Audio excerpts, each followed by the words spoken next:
Sean O'Malley fires back at critics calling win over Petr Yan a robbery. Sean O'Malley thinks the people calling his win over Petr Yan a robbery are just hating. At UFC 280, O'Malley took home a split decision win over Yan in a result that had many shocking reactions. Even some calling the outcome a robbery and raised rumors that Yan wants to actually move on from the UFC. But for O'Malley, now the UFC's #1 ranked bantamweight, it was just a damn good fight. You said it's like if I would have lost that fight, people would have put a lot more respect on my name. They'd have been like, damn, you lost, but the motherfucker's good. Yeah. Now it's like, you what? You what? You gotta be shit. But the people that are mad that I won are people that said I was supposed to get whooped. Right. They're like, Sean's lucky it's not 5 rounds. It's like, well, I mean, my best round was my 3rd round. Robbery or not, O'Malley is now the top contender in the bantamweight division. But what comes next is still a bit up in the air.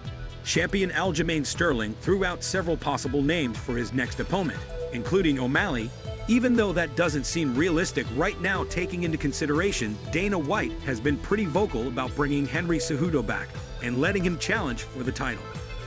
O'Malley himself isn't quite willing to demand one title fight next, but Suga does believe he's in position to make his 2023 championship prediction come true.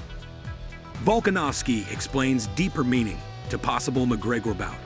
During a recent appearance on Submission Radio, Volkanovski reflected on the exchanges he's had with McGregor in the past, which could lay the groundwork for an entertaining build-up, and as well as acknowledging the attention and purse that would naturally come with a collision inside the octagon with the sport's biggest superstar. Volkanovski pointed out a deeper meaning that a fight with McGregor would bring for him. He was a featherweight champ, you know what I mean? And he's the only other featherweight champ I haven't beaten. So there's, I've touched on that a few times. So obviously, that fight means something to me as well as you know, obviously the money that's involved and all that type of stuff, and you know, the whole circus around it, which would be entertaining and fun. I'd enjoy. You know, all that type of stuff. Yeah, it would be great. But I mean, there's still a deeper sort of meaning to that fight. Like the champ laid out, McGregor marks the final former featherweight champion on his hit list. The Australian has previously beaten Jose Aldo in 2019 and Max Holloway 3 times across the past 3 years. How do you think a lightweight matchup between Alexander Volkanovski and Conor McGregor would play out? Jake Paul and Anderson Silva agreed to bet for boxing match. Jake Paul and UFC legend Anderson Silva have agreed on an intriguing proposition ahead of their boxing match on Saturday. Paul and Silva have managed to keep things cordial ahead of their clash this weekend. Although this hasn't stopped Paul from getting up to his old tricks and putting more on the line than supremacy in the ring. Paul offered Silva a bet that if he wins, he and Silva will team up to create an MMA Fighters Association to address fighter pay and other issues. If Silva wins, Paul will face him in a kickboxing match in the future. No, if you win, I will fight you in an MMA fight. Whoa! Wow. You're so smart because I don't fight MMA anymore. You're so smart! Kickboxing. I got you. Kickboxing. Okay. Kickboxing, all right. Kickboxing. Kickboxing. But if I win, me and you come together to create a United Fighters Association to help UFC fighters get better pay and better health care. You become the interim president, and we unite to help these fighters once and for all. Deal. Wow. Let's go. What do you think of this bet? And also tell us your prediction for the fight in the comments below. Chael Sonnen believes Makhachev wouldn't be able to beat Michael Chandler. Legend of the sport Chael Sonnen has made some interesting claims in his latest YouTube video. The question he presents is, who can beat the current lightweight champion Islam Makhachev? Sonnen argues that Islam would have a really hard time taking down Michael Chandler, therefore making it hard for Makhachev to beat Iron Chandler. Here's what he had to say about it. Because I don't think that Islam can go take Michael Chandler down. That's my belief. And a takedown where you don't hold the position, I'm counting in the same category, whether I should or not. We all saw how well Islam Makhachev looked not only on the ground, but on the feet as well, against Charles Oliveira at UFC 280. And now he's set to fight the #1 pound-for-pound fighter, Alex Volkanovski. So a matchup with Chandler would still be far from happening. Do you agree with Sonnen? And if not, who do you think can beat Islam Makhachev? Let us know in the comments. Joe Rogan thinks judges got it wrong with Sean O'Malley versus Petr Yan. During a recent episode of the Joe Rogan Experience, Rogan gave his reaction to O'Malley versus Yan. A lot of people were shocked. There's a video of Khabib watching the decision, and Khabib's like, how? Yeah. How did he win? Oh, he was certainly in it against Petr Yan, who was a former champion, one of the best in the division by far, the #1 contender. It was a very close fight. Now, I'm not denying that I thought Petr Yan won, because I did think he won at the end of it. The MMA scoring system continues to be a hot topic following the recent Yan and O'Malley controversy. Some have advocated for an open scoring system in which fighters are aware of where they stand on the scorecards in between rounds. Rogan, a veteran of UFC broadcasts, feels changes are needed so controversial decisions such as Yan versus O'Malley are few and far between. Do you agree with Joe Rogan? Dariush reacts to Volkanovski and Makhachev's exchange, saying it was a bummer.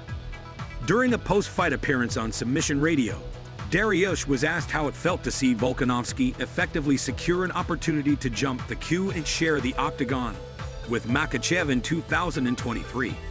The 33-year-old, who rose to number 4 at 155 pounds with his victory over Gamrot, admitted that it was frustrating to see the featherweight king stake his claim, having just recorded a victory that many branded as title shot worthy. It was a bummer. It sucks, I figured, I put on a good show. Maybe this was enough to maybe tip the scale back in my favor, but I guess not, which is whatever. The timing is certainly unfortunate for Dariush, who may well have had the chance to secure his place against Charles Oliveira on Saturday had he not been forced out of his planned February showdown with Makhachev. Should Dariush's victory at UFC 280 have been enough to secure a shot at Islam Makhachev's title? Aljamain Sterling dismisses narrative surrounding UFC 280 win. UFC bantamweight champion Aljamain Sterling feels MMA media as a whole is paying too much attention to TJ Dillashaw's shoulder injury. In a recent tweet, Sterling criticized MMA journalists for their perception of how the UFC 280 fight played out. What's fascinating to me is that all you media outlets truly feel had his shoulder not dislocated from my initial takedown, or if it was healthy, that it would have changed anything. Sterling tweeted, "He would have kicked. I would have caught it. Game over. He might have been more reckless and made it easier." It didn't take long for one prominent MMA media member, CBS Sports' Shaquille Mahjouri, to challenge Sterling's position. With all due respect, Aljo, I think you're missing the point with this specific example. Mahjouri replied to Sterling, "I'm certain they mention in this episode that your takedowns and performance deserve praise.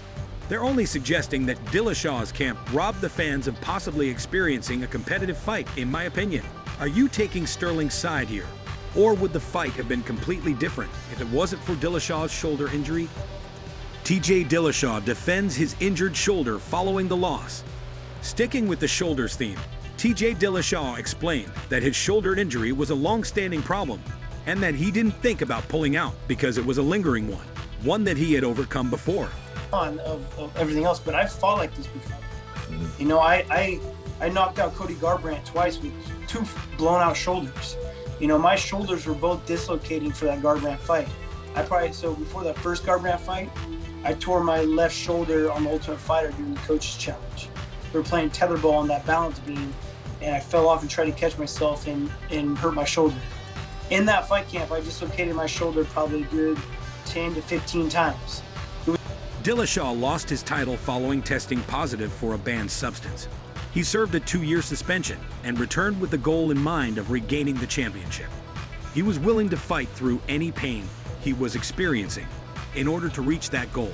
And it hurt and it affected my grappling, but what was I going to do? Not take the fight? You know what I mean? I wanted to get my title back. That's all for today's video.